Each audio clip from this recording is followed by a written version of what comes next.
Before I start, I'd like to acknowledge the traditional custodians on the land on which I am recording this podcast, the Gadigal people of the Eora Nation, and recognise their continuing connection to land, waters and culture.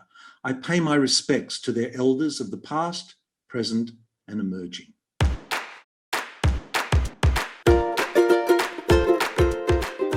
Hello and welcome to Unstress. My name is Dr Ron Ehrlich.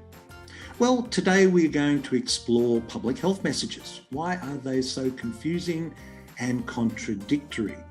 Also, we're going to explore veganism.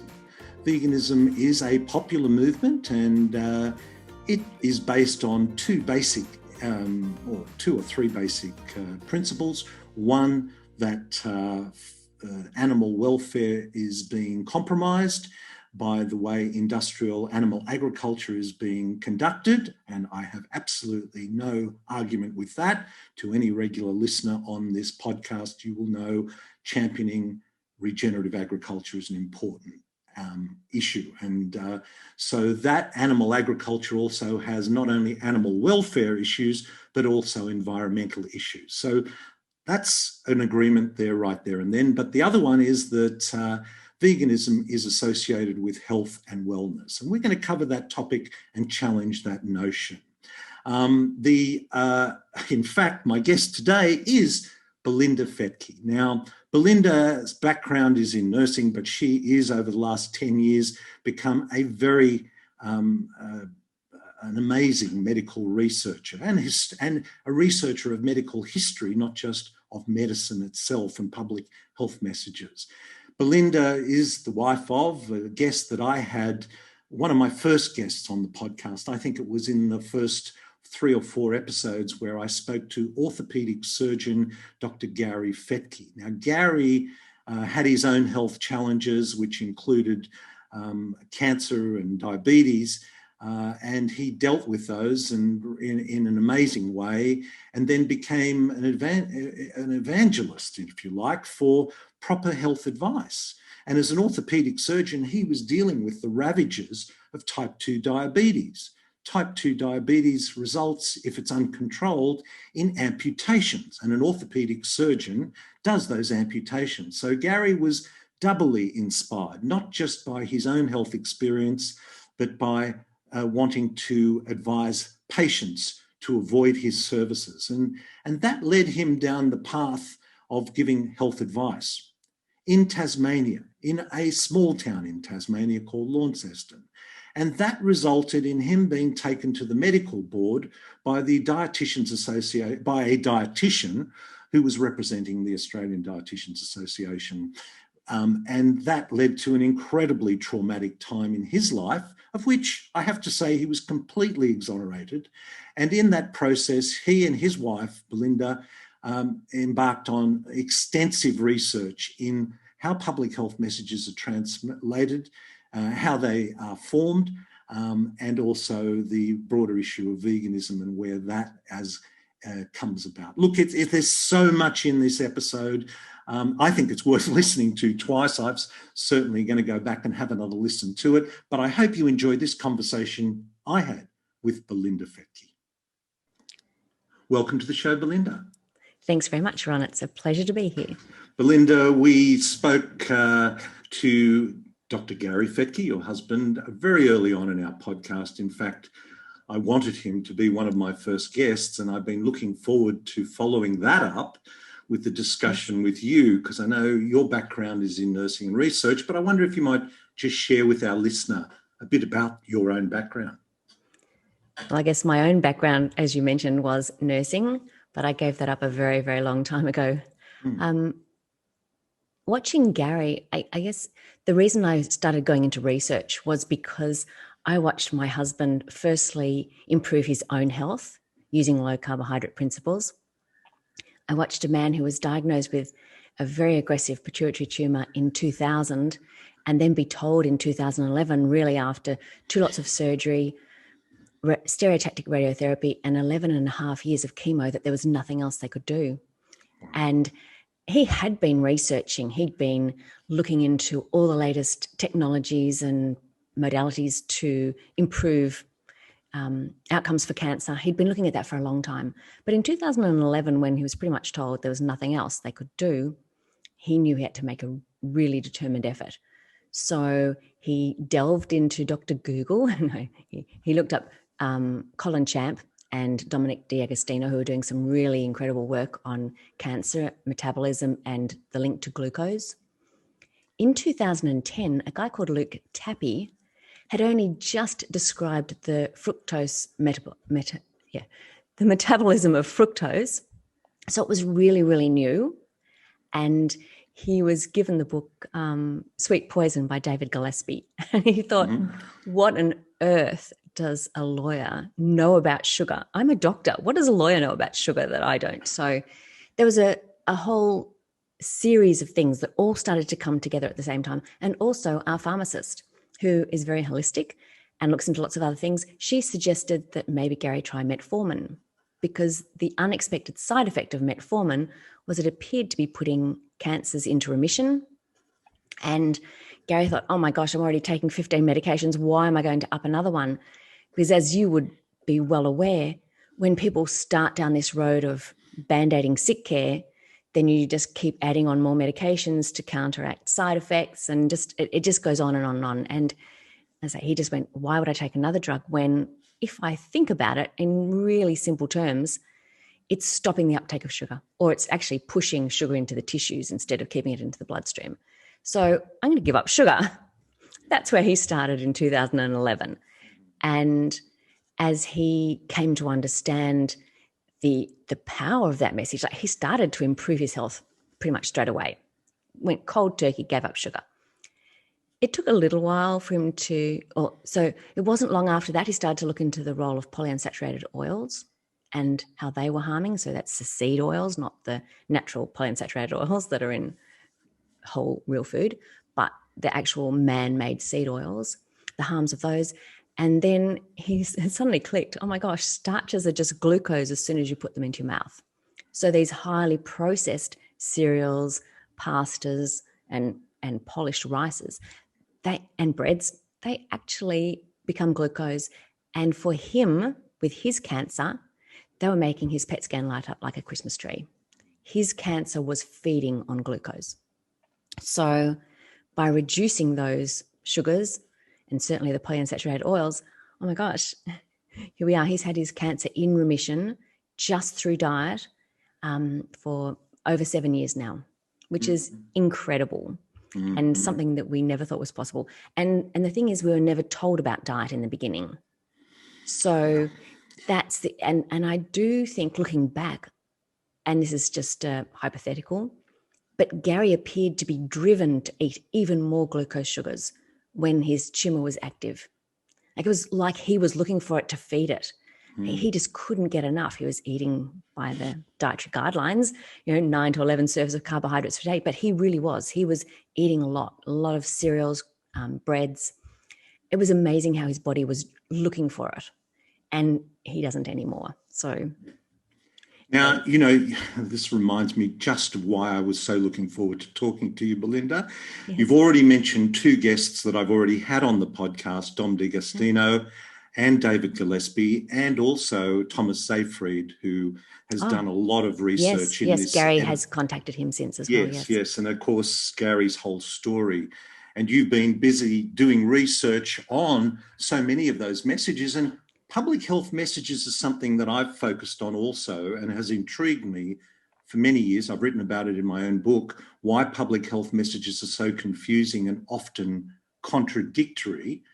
And it's kind of speculating about the sources of influence in those dietary guidelines. I wonder if you might share with us a bit about your current work and research on that issue. Well, the reason I've gone into this, and definitely looking at the public health messaging and how there's a lot of misinformation and where this messaging is coming from. But the reason I went into it was because Gary in 2014 was reported to the Australian Health Practitioner Regulation Agency. He was reported to the Tasmanian Medical Board for recommending his patient in hospital with complications of diabetes, with gangrene, needing amputation. He recommended that they reduce sugar. because he was seeing how much it was helping him. And he was looking into how it was improving people with type 2 diabetes, slowing down the progression of the disease, even putting it into remission. In fact, he was even reported for inappropriately reversing type 2 diabetes. So it was getting out of hand. And I watched Gary. I watched all these other people. He became part of Low Carb Down Under group in 2014. And they were talking about the science.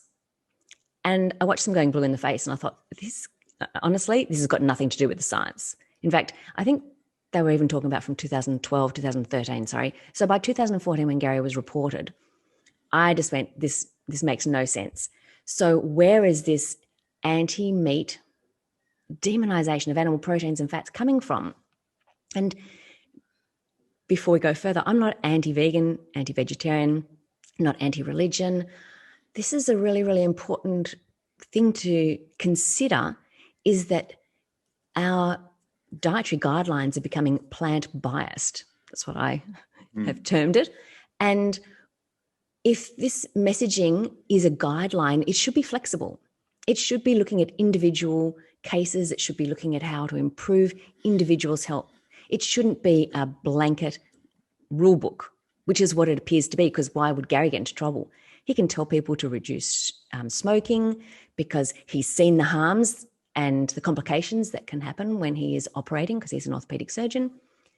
He's not a respiratory physiologist, and he can tell them that. He can tell people to exercise and move more, and not specific. He would send someone to a physio, but he can give broad discussion on exercise and mobility. He should be able to tell someone to reduce sugar. I mean, it's hard to believe, but in 2013, 2014, that was a criminal offence, obviously. And the APRA, Tasmanian Medical Board, decided to investigate him for 2.5 years. Yeah. I mean, the trauma, psychologically, I mean, you've got enough to do as a health practitioner dealing with people and your own approach to them. But to have this to deal with is just, I can only imagine. And the fact that he's still in remission is incredible. I know. And he was improving people's health. He was he virtually presented a thesis to the medical board, and he underlined everything. He was just giving them research paper after research paper showing how this was helping. And so that's where I began my research. This makes no sense. So I looked at the person who'd been brought in as the expert witness. They only had one for 2.5 years, and he is the professor emeritus of the entire Southeast Asia Pacific region, pretty much the biggest nutrition gun in that area. Wow. And I was thinking, this is for a doctor who in Tasmania, like, we are far, far away. We're in Launceston, a population of 180,000 people or something. It's ridiculous. A catchment area. We're so small here. And why did they need someone so big to be determining if an orthopedic surgeon could talk about reducing sugar? Of course, his messaging got more involved as he went on, but it was still only a recommendation to people with type 2 diabetes to reduce their sugar, processed carbohydrates, and reintroduce healthy fats. So he just refused to be quiet. He just stood up there and he was lecturing, and he was still talking to his patients, because he said, this is a determination that's going to cause harm.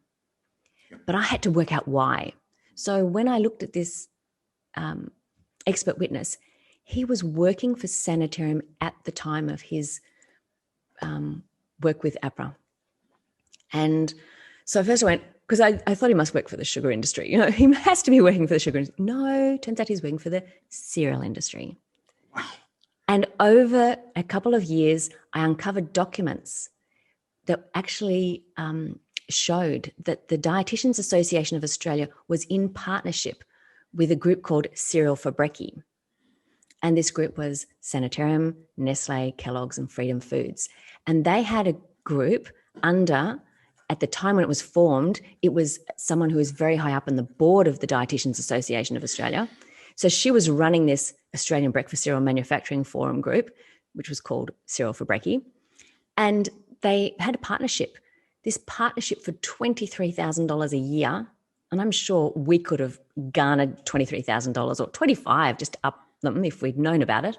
But for $23,000 a year, The Dietitians Association of Australia. So remember that this is the accrediting registration body of dietetics. They also provide education resources. This is their body that dietitians would be trusting to give really important information to them about dietetics, taking a partnership with this breakfast cereal group. And in the determination of that partnership, it said the Dietitians Association of Australia had to use their dietitian members to influence, protect, and actively defend cereal grains and sugar, even sugar's messaging.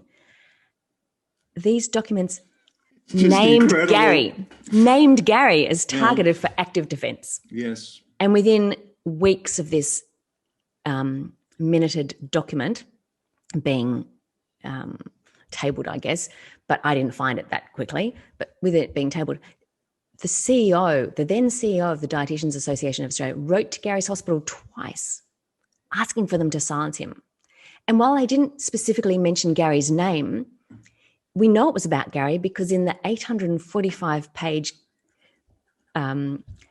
document that was sent to the Tasmanian Medical Board, these phone calls and emails had been logged as part of his case. So this is unbelievable. And it was a dietitian who reported him. And you just go, okay, the cereal industry is after him. They want him silenced. And from there, I kept delving down deeper and deeper and looked into who Sanitarium actually was. But this expert witness worked for Sanitarium from the year 2000 through to 2016, the entire way through. Wow. And just remind us of his position. He is, he was the Monash University Emeritus Professor. He's mostly working in Taiwan now, but he was head of the IUNS for a long time, the International Union of Nutrition Science. He started the Asia Pacific Society of Nutrition, and the Asia Pacific Clinical Journal of Nutrition Science. So he began all of these things. He was head of Nutrition Australia in 2000 while working for Sanitarium. And no wonder Nutrition Australia had them as their platinum sponsors and using their educational material. So the more I looked into Sanitarium, the more I found, whoa, Sanitarium's providing resources to GPs at the click of a button on their software programs. 90% of GPs have these software programs installed on their computers, and all they need to do is click a button for type 2 diabetes, for gestational diabetes, for insulin resistance, for obesity, for irritable bowel syndrome, all care of. Thank you very much. Sanitarium Health and Wellbeing, Sanitarium Health Food Company. When did we become so brainwashed that we actually believe their messaging? And where did their messaging come from? And why is it anti-meat? And I hadn't even thought about it. I was just thinking, they're a cereal company. So that's where I've delved in the last 7 years. Gosh, unpacking that, I mean, this is a story that, as I hear you talk, I'm even more shocked. And this is not a story that I have been unaware of. I've been following it more or less for 25 years. But the more I hear about it, the more incredible it becomes, because it's a story so easy to miss. Yet Absolutely. when you hear it, and that's what this is about, this podcast in general is about, it's difficult to ignore. But what impact has that had on public health messages as a whole?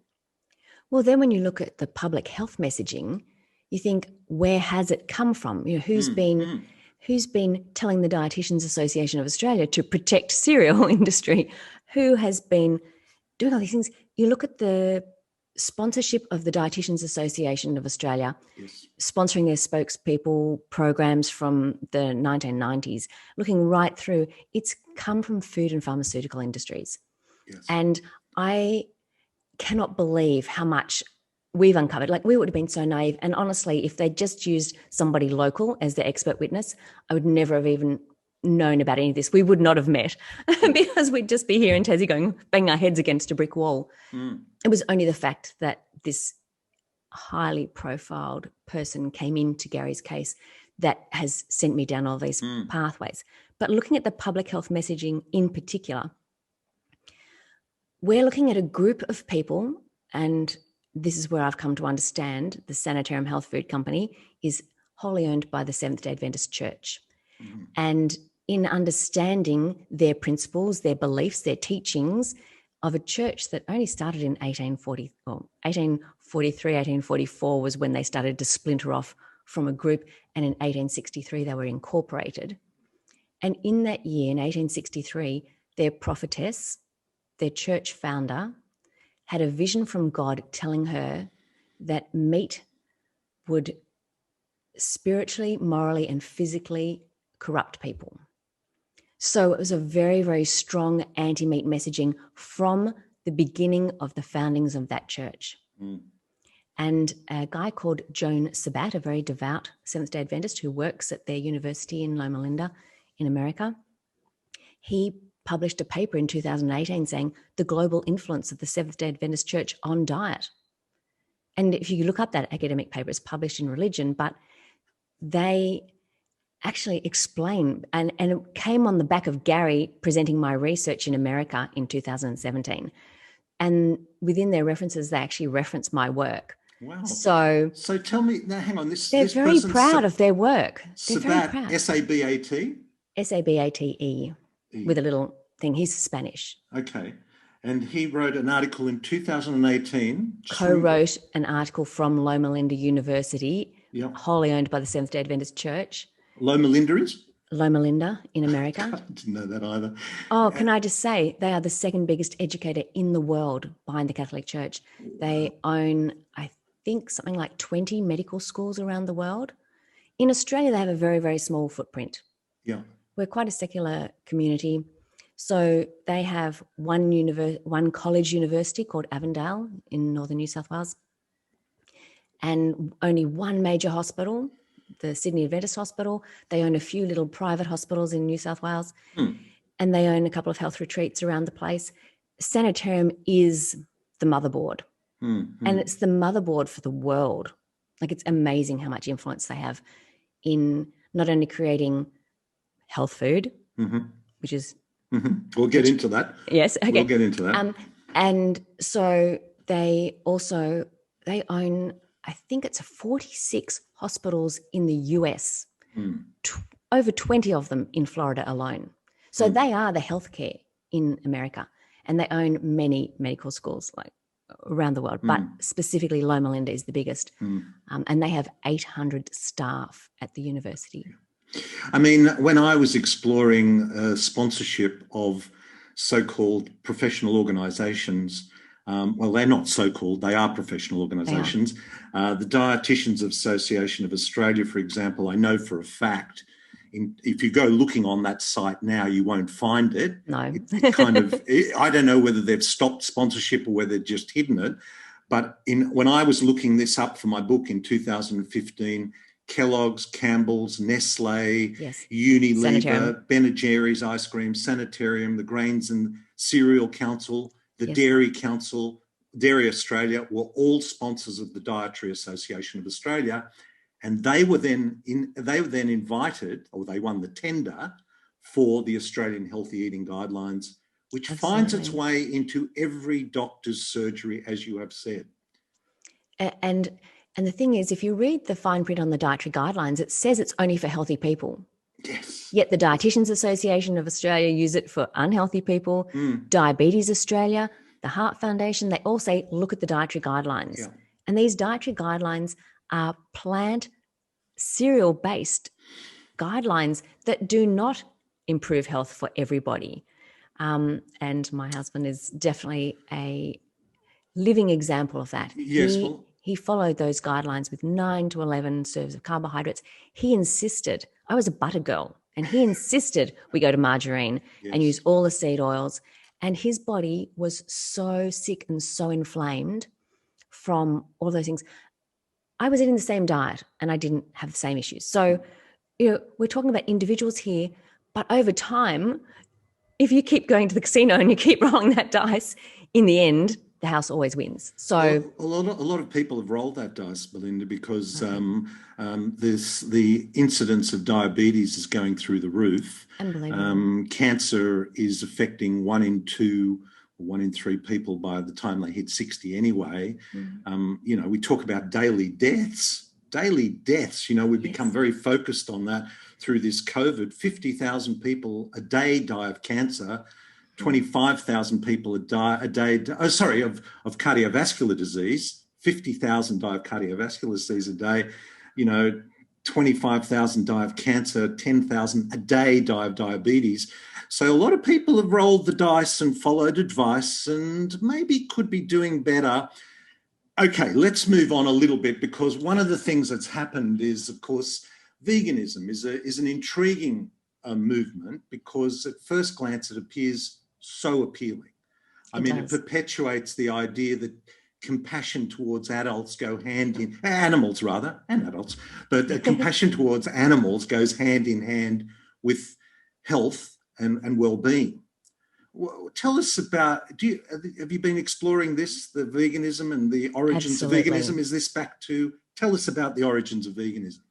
So the origins of veganism, I've really looked into this, and I could do a whole thesis, I think. So a very quick discussion on it.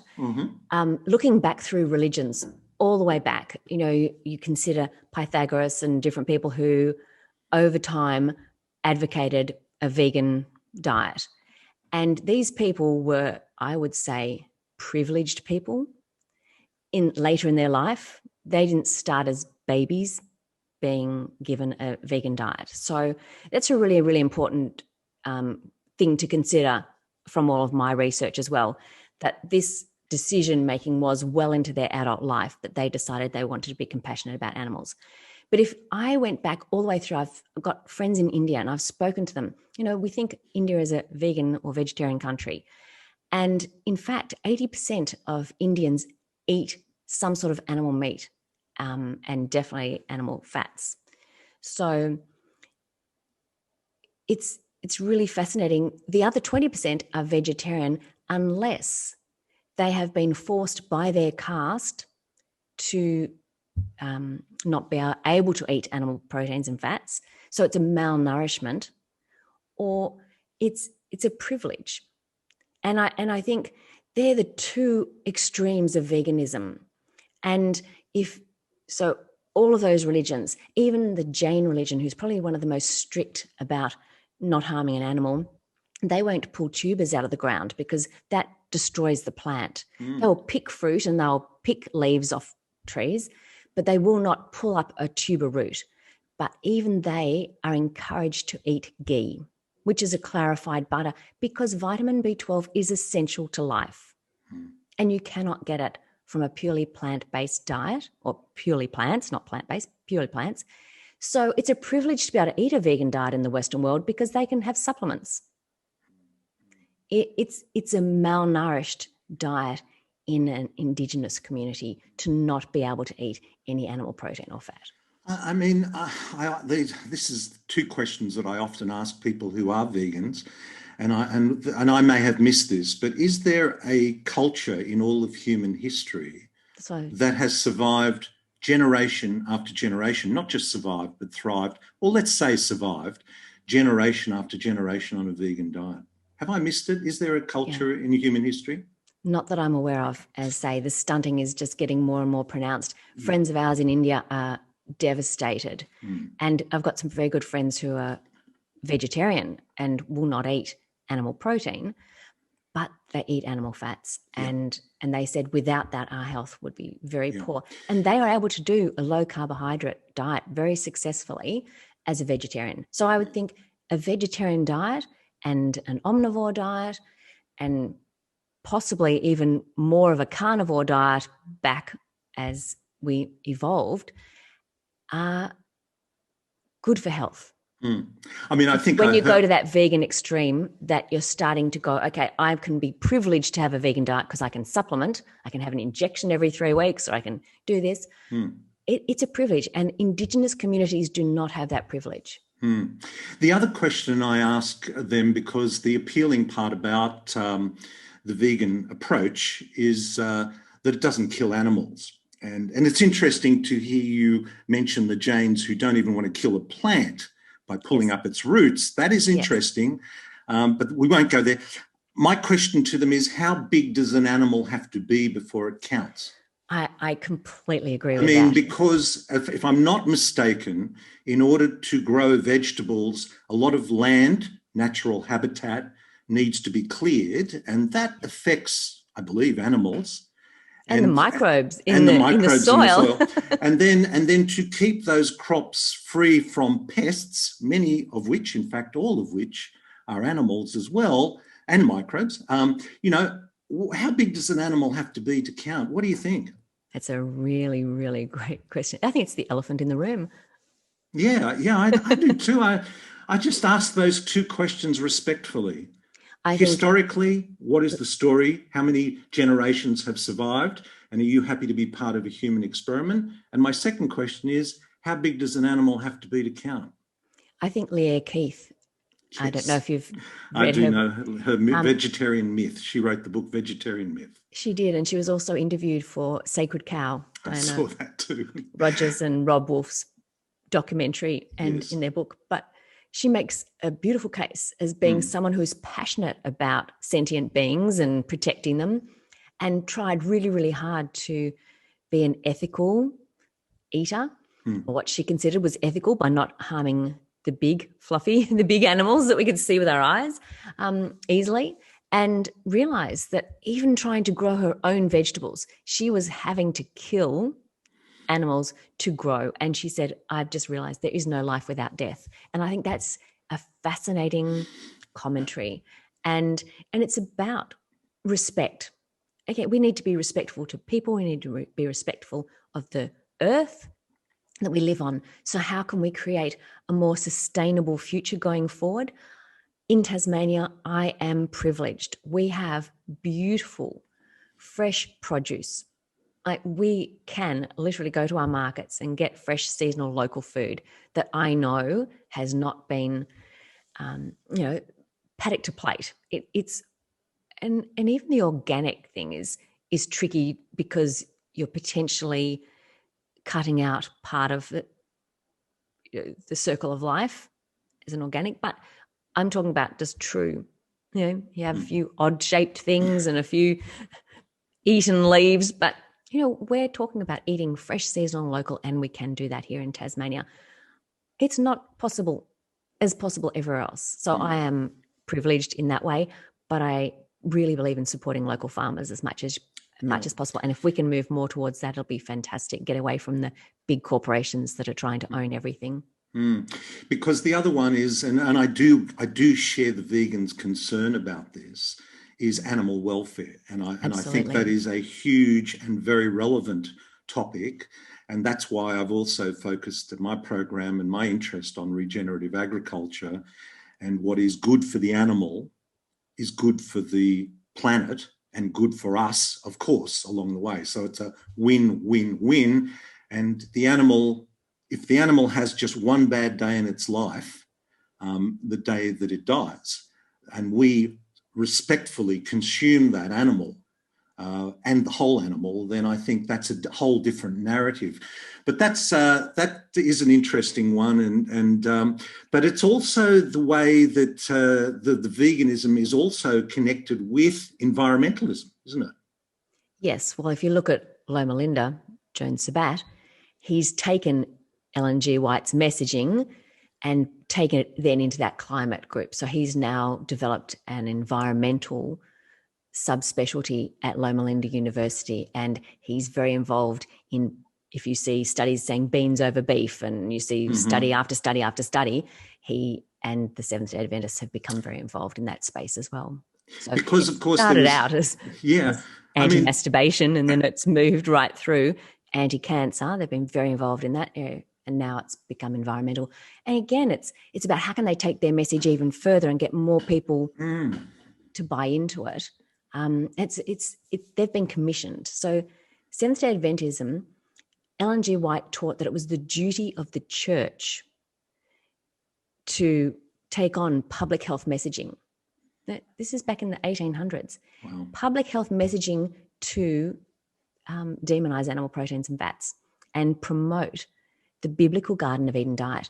And this is where a group who are intent on proving, not disproving, divine inspiration, are taking public health messaging right throughout the world and becoming really prominent in medicine, in dietetics, in research, and shaping our worldview on the gospel truth of the health benefits of plants and this demonization of animal proteins and fats. And they've been very, very successful. And you look at where they're very involved in education, they're very involved in medical evangelism, and these two things being taken right throughout the world through either the church area or through Seventh-day Adventist groups can also make their own thing. So the American College of Lifestyle Medicine in America, that has its roots in Seventh-day Adventist teachings, and they promote a vegan diet. If you look at the resources on their website, there is not a single animal protein or fat on those resources, even for children. The American Society of Lifestyle Medicine. The American College of Lifestyle Medicine, which was the start of the lifestyle medicine associations around the world. So they are the key group that founded it. So a guy called John Kelly, he is a devout Adventist. He not only founded the Christian Association of Lifestyle Medicine on the Loma Linda University campus in 2003, but was the founding member in 2004 of the American College of Lifestyle Medicine, because the Christian Association was probably only going to be to a small group. So then the American College of Lifestyle Medicine was founded in 2004. He has since written the Board Review Manual on Lifestyle Medicine, which every lifestyle medicine society around the world do the Board Review Manual and the international exams. So he's been involved in that.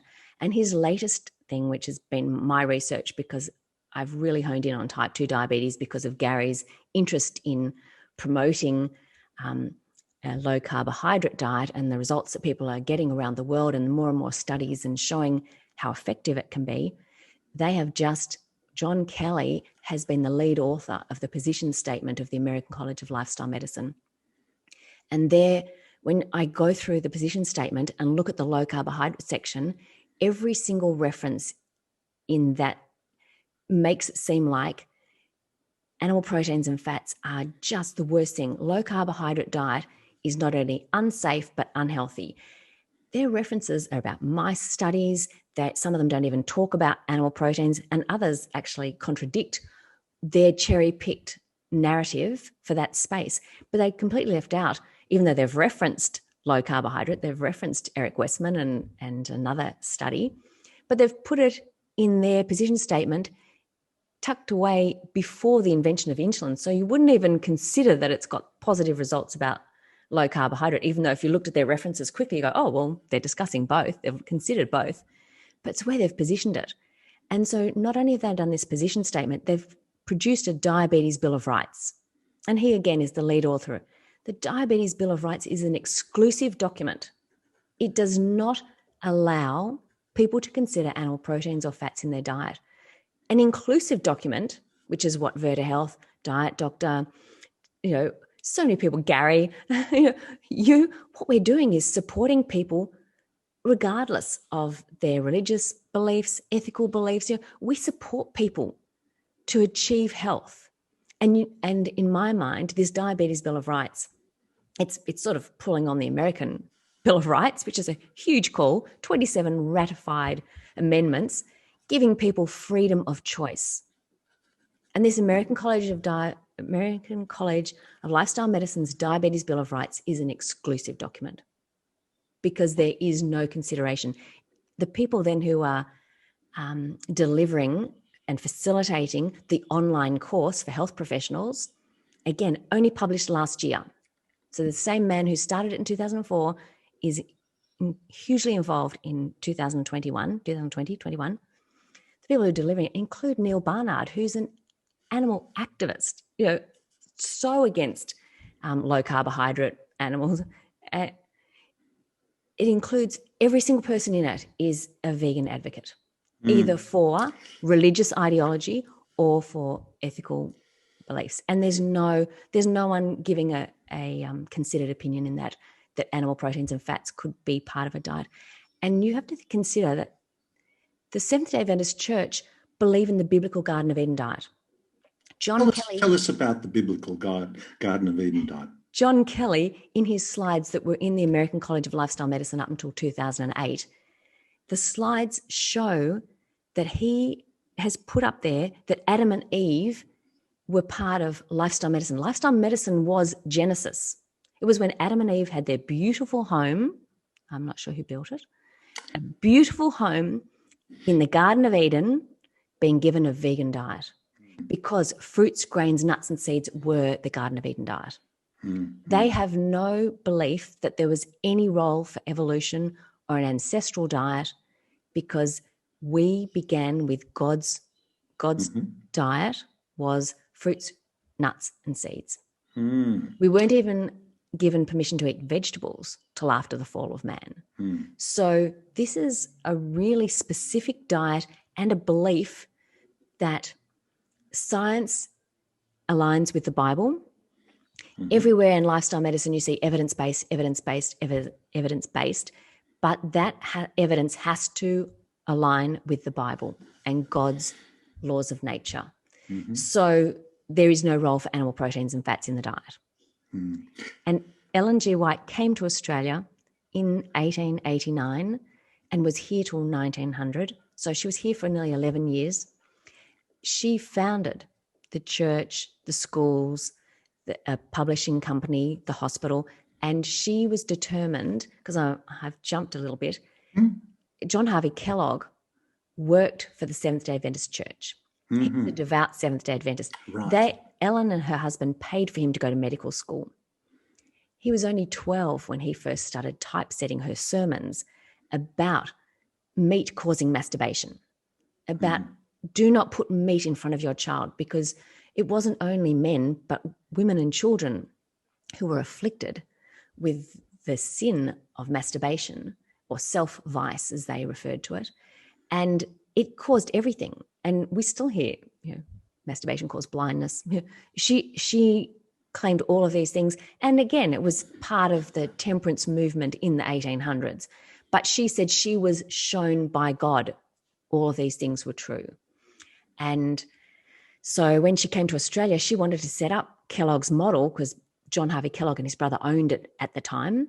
So she wanted to set it up. Food industry, but this time had the church own it, and that was Sanitarium. Mm-hmm. And her statement at the time it was set up was, the health food business is to supply people with food which will take the place of flesh meat, milk, and butter. Wow. What a mission statement, which brings us to that health food brand. Yes. Because,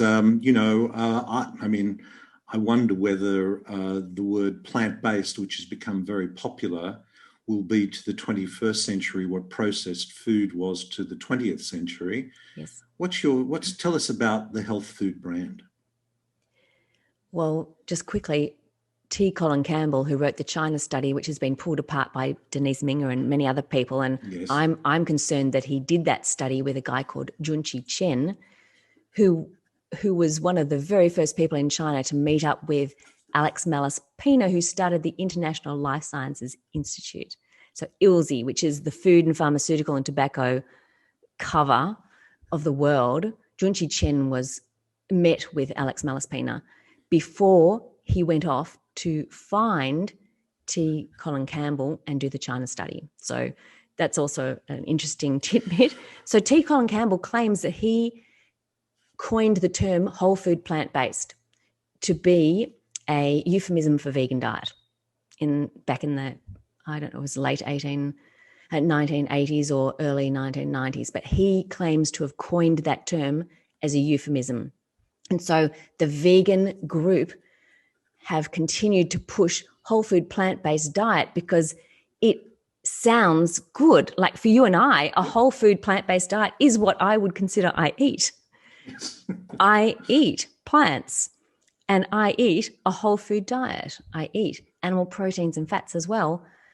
But this is, my plate often looks like it's plant-based. So this, I would say, hijacking of the term was a deliberate hijack And T. Colin Campbell actually has an article where it tells about how he did it and why he did it. And that China study, I mean, there was another study that came out called the Eat Lancet report, which was based on that. Was that? I mean, what? I don't know if it's completely based on it, but the Eat Lancet planetary health diet is written by the elite and the food and pharmaceutical biotech industries.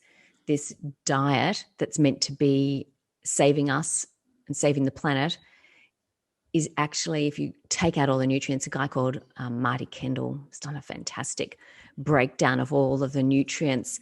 He's in Australia, and I'm speaking to him on Saturday, actually. Oh, I'd love to be connected with him. I'd love to go into that. What's his name? Marty Campbell. Marty Kendall. He's Optimizing Nutrition, Kendall. And his wife has got type 1 diabetes, and we met up through them through the Low Carb Down Under group. He is an engineer in his past life, and he's just gone, this makes no sense, the dietary guidelines. So, and would you believe, and he didn't talk about it earlier, but he used to be a Seventh-day Adventist. So we are going into discussion around the church as well. But yeah, it's fascinating to see where this messaging is coming from. And the planetary health diet is quite different. Over the years, I accept that Walter Willett was the lead author and the only nutritionist on that paper. I actually wrote about the Eat Lancet, Is It Hijacking Our Health? And Marty Kendall's also done a fantastic one. But in mine, I summarize a whole lot of different people's views and articles. So it's a fantastic one if you want to use it as a resource, because you can jump into lots of other discussions around it. But I think with what I've discovered over the years is all the way back to the 1940s, when Loma Linda University was called the College of Medical Evangelists. There was a guy who was very keen to prove, not disprove, Ellen G. White's visions. He decided to go and do his doctoral dissertation under Frederick Stare at Harvard University. And in my mind, this is the collaboration. This is the time when the food industry, because the Harvard School of Public Health was set up by the food industry and bankrolled by the food industry. So here's Fred Stare sitting there with, and Christy Kearns has done some amazing research back into how much funding Fred Stare actually got from the sugar industry and Harvard. But we've got a man here who's being paid to deliver the demonization of animal proteins and fats, because then the food industry can make all their processed foods. And this guy comes from the College of Medical Evangelists to do his doctoral dissertation. Imagine that. It's just like no funding. He can say no financial disclosures because it's a belief. And they've done these studies, and it started being published in 1954. And from there, they were able to meet with the US government, and they were able to influence the McGovern report. And so it goes on. Yes. So if you look at religion and vested interests, and I'm talking food, pharma, biotech, all of those groups, certainly chemical industry and all of those others, if they align because they have the same messaging or the same outcome that they are working towards, if they align, they are really powerful allies. Because these guys can say, I have no financial conflict of interest. And these guys can say, and we want your information, because then we can put out, it looks like validated research about the harms of animal proteins and fats and the pro cereal, grain, soy messaging. Like the Seventh-day Adventist Church, one of the guys, a guy called Harry Miller, he went to China and he set up, I think, 16 different sanitariums. And with each of these sanitariums and the hospitals and the schools attached and a food industry, he developed the very first soy infant formula. And it took him 10 years to get it through the American Medical Association to be accepted as safe. But he lobbied for 10 years because he had to find something that had no animal protein or fat in it for them to be able to then promote and give to their children. So, you know, this soy movement, and I'm not talking about the fermented soy from Asia that's been around for centuries. I'm talking about the highly processed soy was introduced to the US and to our diets through the advocacy of the Seventh-day Adventist Church. John Harvey Kellogg, when he was, he left the church in 1911, I think was that year, but he still believed in their dietary approaches. And in fact, he still adored Ellen G. White right through to his death. And he went and talked to the Soybean Association in America, advocating soybeans for human food. He was a proponent of all of that. So all this messaging about processed soy and soy milks and all those other things have come from a base of Seventh-day Adventism. And of course, the government subsidies for soy and corn in America are just unbelievable. I mean, they're extraordinary. And it's also interesting, coming back to lifestyle medicine group, because I do find it interesting. As you know, I've been president of the Australasian College of Nutritional Environmental Medicine in 2019 and 20, and have been a member for many years, but I've had connection with the lifestyle medicine group. Yes. And I know they shy away from any controversy, anything that is slightly out there, particularly when the Eat Lancet, the China study, the food pyramids all reinforce, and lifestyle medicine is a great term because it's a brilliant term. It's a brilliant term. And you'll be interested to know another guest that I had at the end of last year was Australian of the Year, James Mutke. Yes. And James is an example of what must go on in tens of thousands of medical practices in Australia. An extraordinary ophthalmic surgeon, also like Gary, who's an orthopedic surgeon, dealing with the ravages of diabetes, and very busy professional, just accepting what he sees as the Australian Healthy Eating Guidelines. Yes. And as soon as he is made Australian of the Year, he thinks, I'm going to champion diabetes. I'm going to look into this a little bit. This is after 35 years of practice and being awarded Australian of the Year. Yes. Says, oh my God. I mean, is this really happening? And so this group of lifestyle medicine and not wanting to be controversial and keeping within, it's such a perfect storm. And as I talk to you and one story leads to another down a rabbit hole here and there, it's a head spinning story. It's a head spinning story. It is head spinning. And I think in a nutshell, if we just consider that it's about inclusion, it's about respect, and it's about an acknowledgement that there are ancestral groups like Weston A. Price looked at all the Indigenous groups, or not all of them, but went and looked at a lot of Indigenous groups around the world. Good cross-section, came to Australia, went all over the place, and saw that people who had the greatest health were people that ate fresh, seasonal, local. And for most groups, that included pork fat. Not in Australia, obviously, but it's fascinating just looking at Indigenous cultures and what they were eating. And if you consider that the Seventh-day Adventist Church are, through their lifestyle medicine group, the South Pacific Society of Lifestyle Medicine, and what's called a CHIP program, it's the Complete Health Improvement Program that Sanitarium bought the rights to in 2012.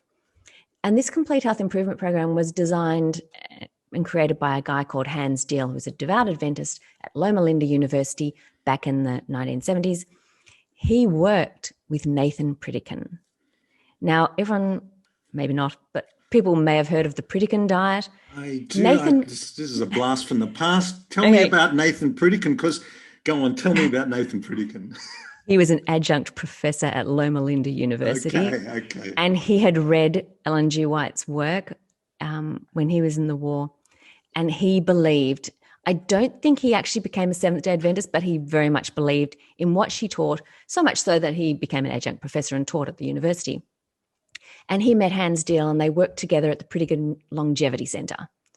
So Hans Deal went on to create a program that wouldn't cost as much, that would be more of a community-orientated one, because the Pritikin Longevity Centre you had to actually live in.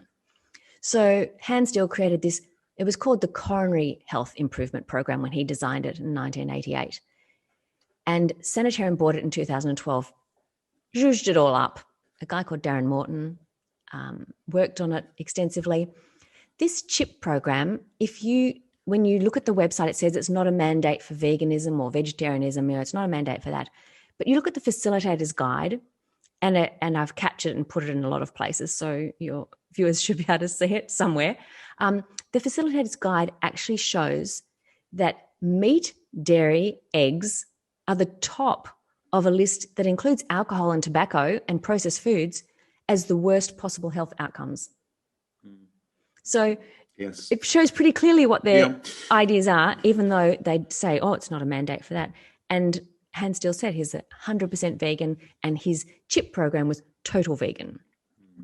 You know, it's so interesting to hear you give me some background about Nathan Pritikin, because I've been exploring nutrition almost since I graduated. Since about 1980 was when I first did my first nutrition course. And along my journey, I've explored many different diets, and one of them was the Pritikin diet. And I went on it in the mid-80s, early 80s for about 6 months. And I felt so good. So good. And I think this is a really interesting thing, because when you're eating the standard diet or the food pyramid, following the advice, we got rid of butter, we got rid of all fats, and I was on this very low fat, very clean diet, and I probably was detoxifying, and I was feeling good, but I couldn't stay on it for long. But my first 6 months were just amazing. And I think that happens with a lot of diets. A lot of diets, and particularly when you're focusing on whole foods and low processed food, and you're probably going to go lower alcohol if you're doing that, and lower caffeine and all of this, you're going to feel fantastic. But I come back to the question, which we've already answered, and that is there a culture which has survived generation after generation on the Pritikin/vegan diet? And the answer is no. But let's come on to, because Belinda, this is I know. Fascinating, fascinating. I love it.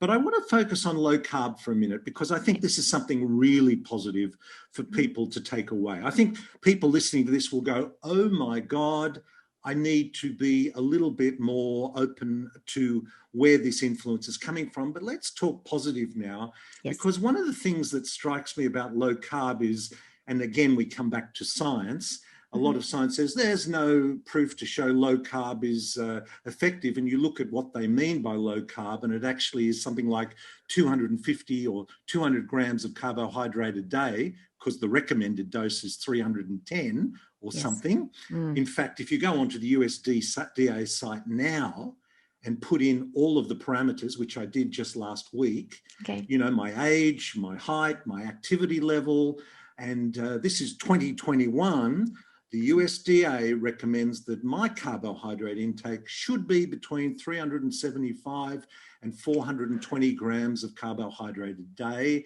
I should stay on low fat and avoid all foods with cholesterol. 2021, right?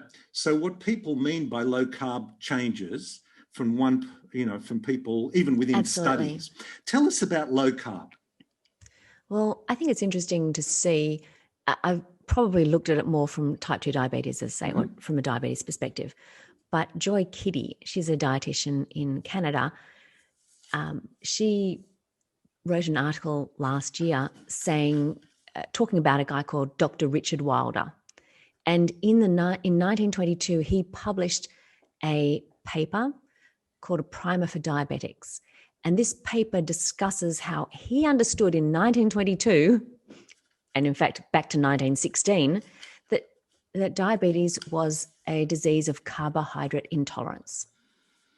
So it's nothing new. 1916, 1922, he was using a low carbohydrate ketogenic diet, and he worked out the therapeutic dose had to be 60 grams or under to actually treat diabetes. So he worked this out before they started using a low carbohydrate ketogenic diet in epilepsy. So this is before then. Right. Okay. So already it was worked out. Then insulin became popular. And once you had insulin, then people could have a normal life by eating what everyone else is eating and using insulin instead. And maybe in the beginning, I mean, the guys who did the patent for insulin, they sold it for $1, the patent. They wanted insulin to be accessible to everybody. Mm-hmm. And the pharmaceutical industries make a bucket load from insulin now. It is unaffordable to a lot of people. So I think, let's say, 1922, carbohydrate restriction was acknowledged all the way back then. If you eat less carbohydrate, you require less insulin. So it makes sense. So if you just look at the biochemistry, if you take out the emotion, if you take all of those things out, you just simply look at biochemistry, reducing carbohydrate reduces the insulin required. And so it makes sense for people. As a normal health, I think low carbohydrate would mean less processed food, less sugar. It's again, how do you individualize it? How do you create messaging for people that is an understandable message? Gary, who's trying to control and keep cancer in remission, would pretty much be under 20 grams of carbohydrates per day. Mm-hmm. Our kids and our grandchildren, much closer to 100, 120. But they're eating whole foods.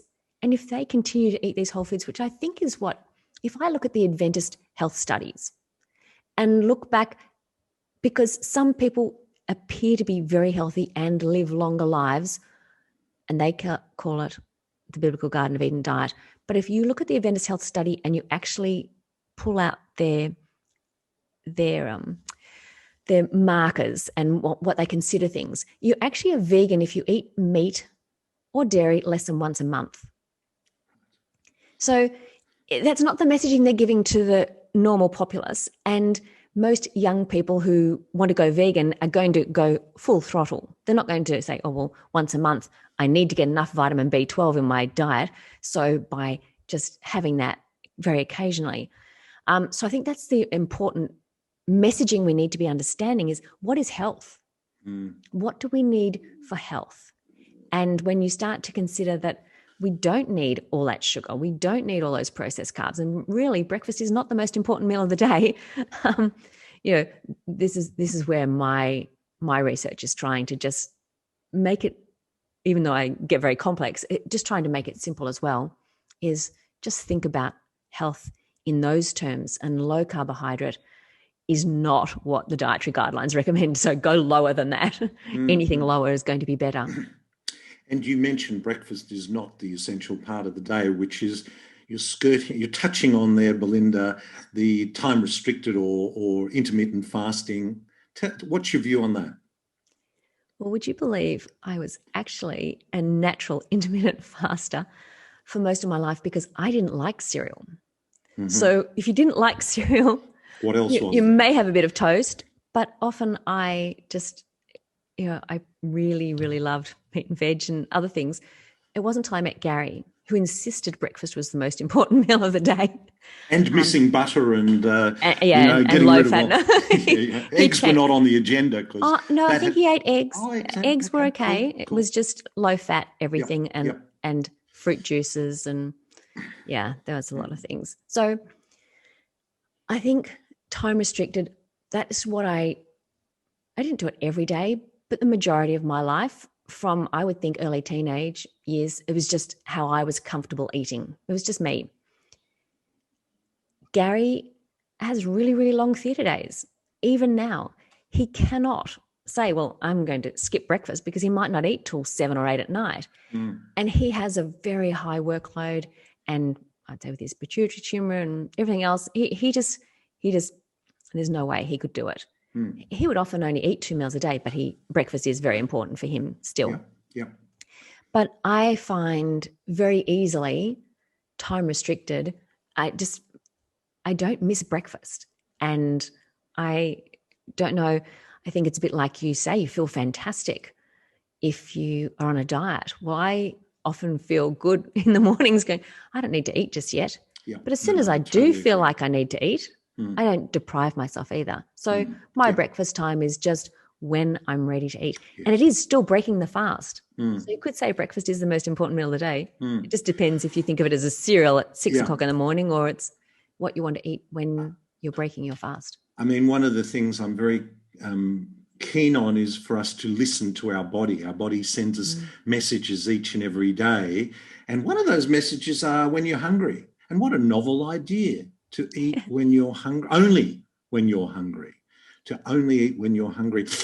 Belinda, we've covered so much territory here, and we could have gone off on all sorts, and I'd love to, but I wanted to take we're finishing up now, and I just wanted you to take a step back, and you've covered a lot of what may be the answer to this question, but taking a step back from your role as a researcher, and we're all on a health journey in this modern world. What do you think the biggest challenge is for an individual on that journey? I mean, you've raised many of those challenges, but what would you say to somebody? What's the biggest challenge for us on that journey?